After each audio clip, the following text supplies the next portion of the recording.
గర్భధారణ కోసం అంటే 80% లేడీస్లో మరి మెన్సెస్కి మధ్య టైంలో అంటే 12th డే నుంచి 16th డే మధ్య కాలంలో గర్భం వచ్చి తినాలండి. 12th డే నుంచి 16th డే ఆ రోజుల్లో కనీసం రోజైనా సెక్స్లో పాల్గొవాలి రోజు. ఎందుకంటే మామూలుగా ప్రతి 28 రోజులకి మెన్సెస్ వచ్చేవాళ్ళకి, కరెక్ట్గా 28 రోజులకి వచ్చేవాళ్ళకి మధ్య మెన్సెస్ అయిన రోజు లెక్క అంటే 14 రోజులు అండం జరుగుతుందండి. అంటే 28 రోజులు సైకిల్ కదా, 28 రోజులు మళ్ళీ మెన్సెస్ వస్తుంది. అలాంటి వాళ్ళలో సరిగ్గా మెన్సెస్ మధ్య 14 రోజులు కొందరిలో 14 రోజులు 2 రోజులు ముందు కానీ 2 రోజులు తర్వాత కానీ అవ్వచ్చు.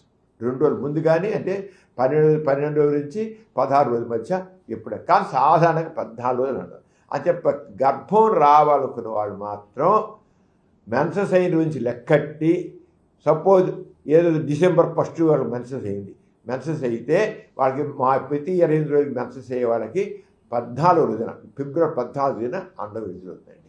అయితే దాని 2 రోజులు ముందు కానీ 2 రోజుల తర్వాత కానీ అవ్వచ్చు పాజిబిలిటీ. అంచేత మనం అయితే గర్భం రావడానికి 14 రోజులు 12 కదా, అది ఎలాంటి మీరు ఇంకో 2 రోజులు మనకి పురుషుని వీర్యం ఒకసారి యోనిలో స్ఖలించిన తర్వాత అది కనీసం 3 రోజులు యాక్టివ్గా ఉంటుంది.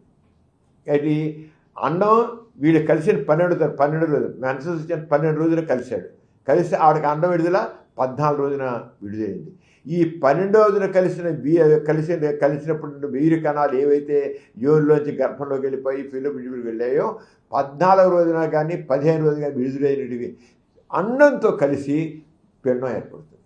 అదే వీరి కణాలకి 3 రోజుల నుంచి 5 రోజుల దాకా బతికుండి అండంతో కలయిక పొందే శక్తి కలిగి ఉంటుంది.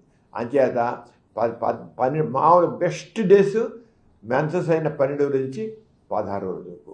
అయితే 10వ రోజు నుంచి కూడా మెన్సెస్ అయిన 10వ రోజు నుంచి కూడా మనం లెక్కట్టుకుని చేసుకోవచ్చు.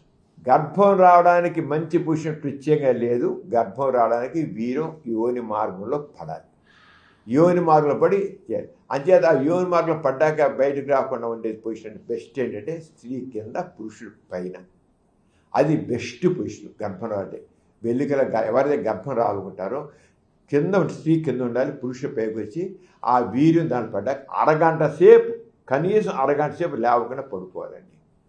అరగంట సేపు పడుకుంటే ఈ వీరి కణాలు కొద్దిగా దాని విడివడి ఆ నీరు కింద మారి వీరి కణాలు గర్భాశయంలో ప్రవేశిస్తాయి. కనీసం అరగంట. చాలామంది ఏంటంటే సెక్స్లో పాల్గొని లేచిపోయాయంటే కడిగేసుకుంటారు. ఆ పని చేయకు. గర్భం రావాలనుకున్న వాళ్ళు మాత్రం గర్భం వచ్చి తినాలంటే మనం ముందు ఇద్దరు చెప్పుకున్నాం ఏంటంటే మెన్సెస్ అయినా 12వ రోజు నుంచి 16 వరకు గర్భం వచ్చి తినాలి. కనీసం 10వ రోజు నుంచి లెక్కట్టుకోండి. 10వ రోజు నుంచి 16 రోజు వరకు వాళ్ళు ఆ కనీసం రోజు కలిస్తే మంచిదే. రోజైనా కలిసినా సరే అంతకుముందు వీరికన్నా విడుదలైతే గర్భం వస్తుంది అన్నమాట. అంటే స్త్రీ కింద పురుషుడు మామూలు అయితే ఏ రంగాన్ని పోతుంది, వాళ్ళ ఇష్టం, వాళ్ళకి ఏ యాంగిల్ ఇష్టం అనిపిస్తుంది. కొంతమంది ఏమో ఒక ప్రత్యేక యాంగిల్ ఇష్టపడతారు, కొంతమంది కుర్చీలో కూర్చొని చేయమంటారు, కొంతమంది స్త్రీలో పురుషుల కింద స్త్రీ పైన చేసే ఇష్టపడతారు, కొంతమంది డాగీ పొజిషన్ అంటారు, ఆ డాగీ పొజిషన్ ఇష్టపడతారు. రకరకాలు ఉంటాయి, అవి మామూలు. కానీ గర్భం రావాలనుకున్న వాళ్ళు మాత్రం స్త్రీ కింద పురుషుడి పైన ఉండి అలా వచ్చి కదలకుండా పడుకుంటే, లేచిపోకుండా కదులుకుండా ఒక అరగంట పడుకుంటే మాత్రం గర్భం చాలా తేలిగ్గా వస్తుంది. మానసిక ఒత్తిడి యొక్క ప్రభావం చాలా ఉందండి. హార్ట్ అటాక్ వస్తున్నది మామూలుగా. ఎవరైతే స్ట్రెస్కి ఎక్కువ ఉండదో హార్ట్ అటాక్, ఎవరైతే స్ట్రెస్కి లోన్ అవుతున్నారో బ్రెయిన్ స్ట్రోక్, ఎవరైతే స్ట్రెస్కి లోన్ అవుతున్నారో వాళ్ళకి బీపీ, ఎవరైతే స్ట్రెస్కి లోన్ అవుతారో వాళ్ళకి షుగర్ వస్తుంది. ఇవన్నీ మనం మామూలు వింటున్నావే. హార్ట్ అటాక్ వచ్చినట్టు ఎంతమంది స్ట్రెస్కి లేని వాళ్ళకి హార్ట్ అటాక్ వస్తుంటుంది.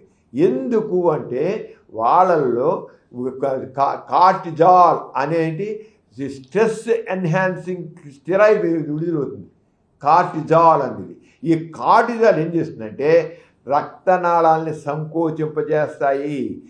మనకి చక్కగా ఒక ఇంత వ్యాకోచించి దాని ద్వారా రక్తం గుండెకి వెళ్ళాలి, ఆ రక్త ప్రసరణ ఇలాగే బ్రెయిన్కి వెళ్ళాలి, అలాగే వెళ్ళాలి. అదేవిధంగా మగవాళ్ళలో పురుషాంగానికి రక్తం వెళ్ళాలి. ఆ రక్తం వెళ్ళాలంటే చక్కగా రక్తనాళాలు వ్యాకోచించే గుణం కలిగి ఉండాలి.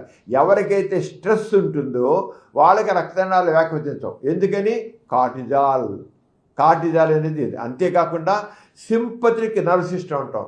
సింపథిక్ నర్వ్ సిస్టమ్ ఏం చేస్తుందంటే రక్తనాళాన్ని కుదించిపోయేది చేస్తాయి, ముడిచిపోయేది చేస్తే అంగం గట్టిపడదు. అంటే స్ట్రెస్ యొక్క రోల్ చాలామంది సెక్స్ మీద. అంతేకాకుండా టెస్టోస్టిరోన్ హార్మోన్ తగ్గించేస్తాయి, టెస్టోస్టిరోన్ హార్మోన్ తగ్గించేది. అంతేకాకుండా కొంతమంది షుగర్ కంప్లైంట్ ఉంటుంది, కొంత బీపీ ఉంటుంది, వాటిని షుగర్ ఎక్కువ పెంచేస్తుంది. షుగర్ వల్ల టెస్టోస్టిరోన్ ఉత్పత్తి దెబ్బతిపోతుంది, షుగర్ వల్ల టెస్టోస్టిరోన్ తగ్గిపోతుంది. దాంతో లిబిడో సెక్సువల్ కోరిక ఉండదు, మనిషి డల్గా ఉంటాడు. అంచేత సెక్స్ మీద ఇలాగ స్ట్రెస్ యొక్క రోలు, చెప్పని మానసిక ఒత్తిడికి రోలు, ఆ టెన్షన్కి రోలు చాలా, దాని ప్రాధాన్యత చాలా ఉంది అటు మీద. అంటే మనసుని ప్రశాంతంగా ఉంచుకోవడం నేర్చుకోవాలి. లేదా సెక్స్లో డల్ అవుతారు, సెక్స్ ఫెయిల్యూర్ అవుతారు అన్నమాట. అంచేత సెక్స్ యొక్క రోల్ చాలా ఉంది కనుక మీరు ఆ స్ట్రెస్ని నాకు ఉపయోగపడేది ఏంటి? యోగా ఉపయోగపడుతుంది. తర్వాత బ్రీతింగ్ ఎక్సర్సైజ్ చేసి, లేదా మెడిటేషన్ కావచ్చు, లేదా బ్రీతింగ్ ఎక్సర్సైజ్గా చేయొచ్చు. చేసినట్టు చాలా దాని వర్క్. మందులు కాదండి, మనసుని ప్రశాంతం ఉంచుకోవడం ఈ రకంగా చేస్తే వాకింగ్ కానండి, లేకపోతే ఆటలాడని చెప్పండి, ఏదో చెప్పండి. ఏం చేసి దాంట్లో ఏమవుతుందంటే మనకి ఆ స్ట్రెస్ హార్మోన్స్ తగ్గిపోతాయి. స్ట్రెస్ హార్మోన్స్ రావు, వాటి పాత్ర లేకుండా పోతుంది. అవి మనకి హామ్ చేయకుండా అయిపోతాయి. మనసు ప్రశాంతంగా అయిపోతుంది. చక్కగా రక్తనాళాలు చాలా చక్కగా ఉంటాయి. అంచేత వ్యాయామం కావచ్చు, లేదా స్విమ్మింగ్ కావచ్చు, లేదా జాగింగ్ కావచ్చు, ఏదో తీయండి. కొన్ని ఎక్సర్సైజ్ కావాలి. ఎక్సర్సైజ్ అనేది రెండో ధ్యానం మాత్రం కాదు. ఎందుకంటే మనసు ప్రశాంతంగా ఉండాలి. ఆ మనసు ప్రశాంతం కోసం మొదలు చేయాలి.